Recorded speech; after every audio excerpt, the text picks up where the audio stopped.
Hi guys, আসসালামু আলাইকুম। কেমন আছেন? আশা করি ভালো আছেন। আজকে আমি একটা নতুন ফলের সাথে আপনাদের পরিচয় করিয়ে দিব। এটা কি ফল, কে কে বলতে পারেন অবশ্যই কমেন্ট বক্সে বলে যাবেন। আর ফলটা দেখছেন, দেখতে একদম কাঁঠালের মতো, একদম দেখছেন কাঁঠালের মতো, একদম রোয়াগুলা মানে কোষগুলো একদম কাঁঠালের মতো। তারপরে এই তো আমি একটু ছুটিয়ে নিলাম, ছুটানোর পরে প্লেটে নিয়ে নিলাম। এটা কিন্তু খেতে একটু টক টক মানে টক মিষ্টি টাইপের আর কি।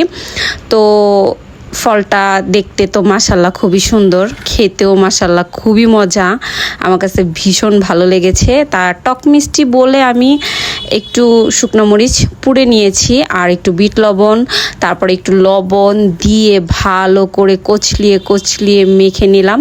মেখে নেওয়ার পরে দেখুন দেখতেও কত সুন্দর লোভনীয় লাগতেছিল আর খেতেও এত মজা ছিল মাশাল্লাহ। যারা যারা খেয়েছেন তারা অবশ্যই কমেন্ট বক্সে বলে যাবেন ফলটার নাম কি। তো আজকে এই পর্যন্ত, আল্লাহ হাফেজ।